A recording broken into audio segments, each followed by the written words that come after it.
Canada's Roshel adds a new MRAP to its lineup.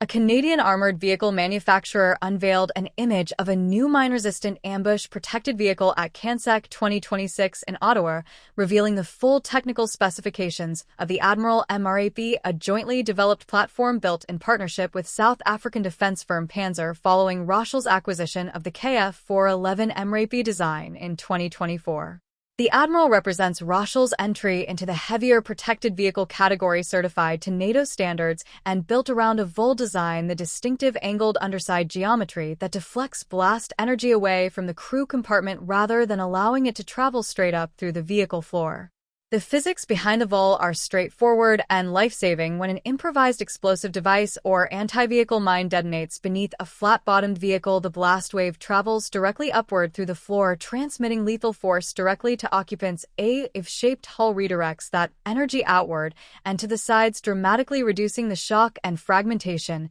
that reaches the crew. This design principle proven across thousands of combat deployments in Iraq, Afghanistan, and Africa is what distinguishes a true MRAP from a standard armored truck, and it is the reason why the United States military invested billions of dollars replacing flat-bottomed Humvees with VOL MRAPs after discovering the catastrophic difference in survivability during the Iraq War. Roshel's Admiral sits on a 6,135 mm 241 in long, 2,644 mm 104 in wide, 2,800 mm 110 in tall platform with a 3,398 mm 134 in wheelbase, dimensions that place it in the same general size class as the American Max Pro and the South African RG-31, two of the most widely fielded MRAP variants globally. Ground clearance reaches up to 550 mm 217 in a figure substantially higher than most commercial trucks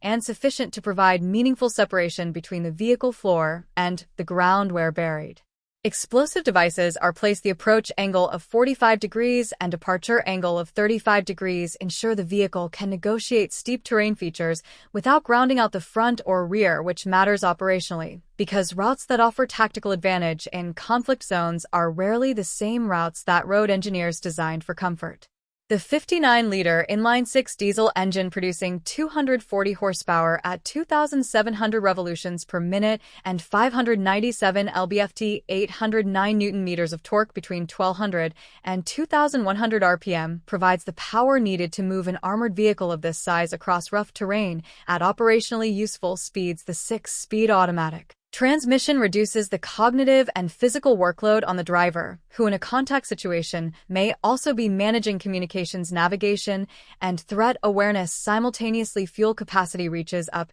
to 230 liters, 608 gallons, supporting an operational range of up to 545 kilometers, 339 miles, enough to conduct extended patrols or convoy escorts without refueling from forward logistics points that may not be reliably available in contested environments. The Admiral seats 9 passengers plus 2 crew in a 4x4 configuration, making it a squad-level transport capable of moving a full infantry section with full equipment. That seating capacity, combined with the VOL blast protection and NATO certification, positions it in direct competition with vehicles like the Navistar International Max Pro, the Oshkosh MATV, and the BAE Systems RG-33, all of which have served extensively in NATO operations. The Admiral's NATO certification is not a marketing label, but a tested and documented compliance with the standardization agreements that govern everything from ballistic protection levels to towing interfaces across alliance members, which matters for any nation that expects its vehicles to operate alongside allied forces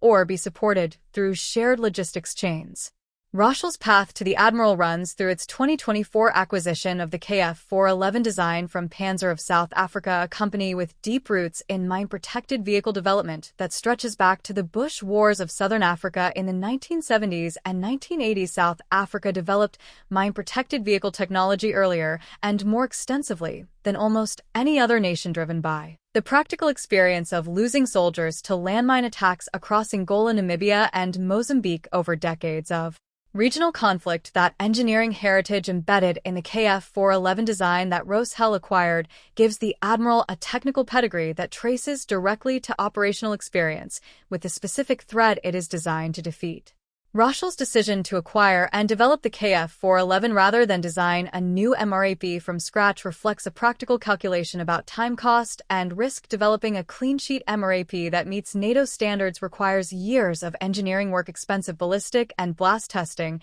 and the kind of iterative refinement that only comes from building on existing knowledge. The KF-411 already embodied that knowledge. Roshel's contribution has been to adapt the design for Canadian and NATO market requirements, integrate it with the company's manufacturing and support infrastructure in Brampton, Ontario, and bring it to a customer base that includes both the Canadian Armed Forces and the growing number of allied nations looking for Canadian-built alternatives to American or European platforms.